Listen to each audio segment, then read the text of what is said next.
কর্মজগৎ সম্পর্কে এবং আপনাদের সমাজ, দেশ, মানুষ, রাষ্ট্র এ সম্পর্কে আপনার যে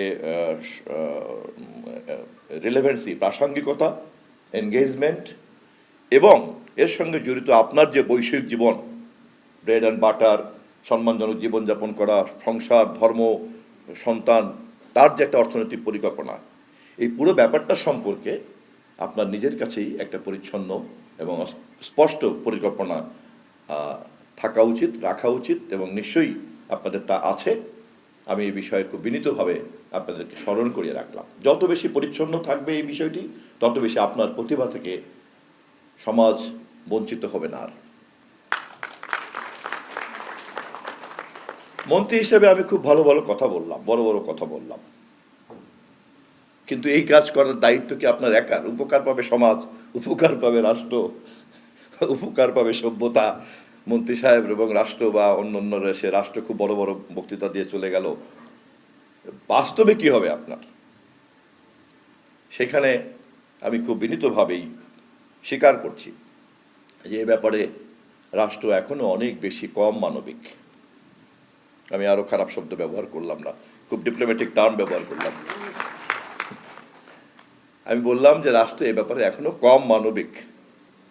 হয়তো মানবিকতা আছে, রাষ্ট্র এখনো তা পুরোটা চর্চা করতে পারছে না, বাট আমি কিন্তু অমানবিক বলিনি এখনো। কিন্তু আমি খুব পরিষ্কারভাবে আমার সামান্য জ্ঞান দিয়ে বুঝি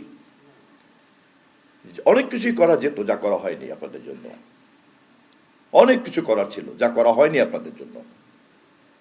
কেননা এটা যে একটা সভ্যতাকে, সমাজকে, দেশকে, এমনকি আমাদের এই 56,000 বর্গ মাইলের এই কাঠামোতেই যে লক্ষ্যগুলিকে আমরা নির্ধারণ করার কথা রাষ্ট্র, সরকার আমরা বারবার বলি বা বলে আসছি, সেটাকে কার্যকরী করার জন্য চলচ্চিত্র যে একটা অনেক বড় একটা শক্তিশালী মাধ্যম, এবং এখানে যে দয়া করে আপনাদের মতো মানুষজন যে যুক্ত হয়েছেন বিত্তবান হওয়ার স্বপ্ন বাদ দিয়ে, এতে যে রাষ্ট্রের ধন্য হয়ে যাওয়া উচিত এবং যতটুকু সামান্য সম্ভব ততটুকু তাদেরকে পৃষ্ঠপোষকতা দেওয়া উচিত, এই বোধ এখনো রাষ্ট্রের মধ্যে আমরা তৈরি করতে পারিনি। একথা আমি নির্দ্বিধায় স্বীকার করছি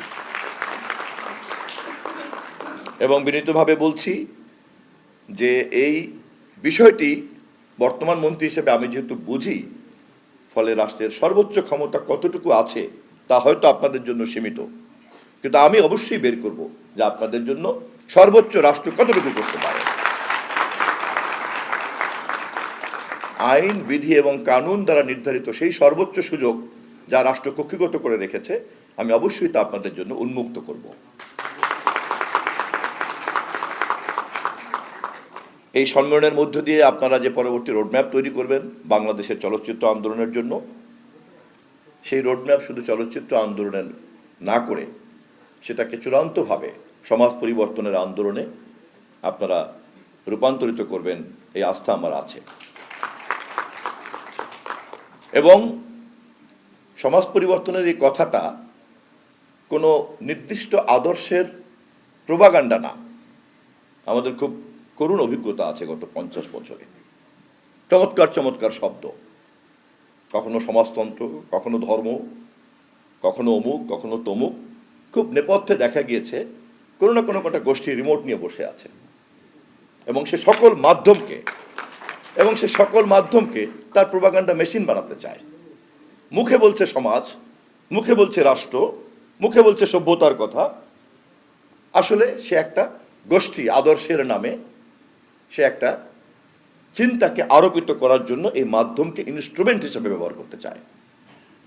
এটাও একটা গুরুত্বপূর্ণ বিষয় যে এই পেশাতে যারা মুক্ত চিন্তা করেন না, যারা কোনো না কোনো গোষ্ঠীর দাস, এমনকি কোনো না কোনো আদর্শের দাস, তাদের পক্ষে মুক্ত চিন্তা করা সম্ভব হয় না।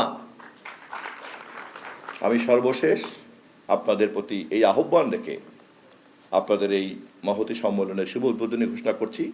আসুন সবাই মিলে মুক্ত চিন্তা করি, যেই চিন্তা দ্বারা উপকৃত হবে সমাজ এবং সভ্যতা।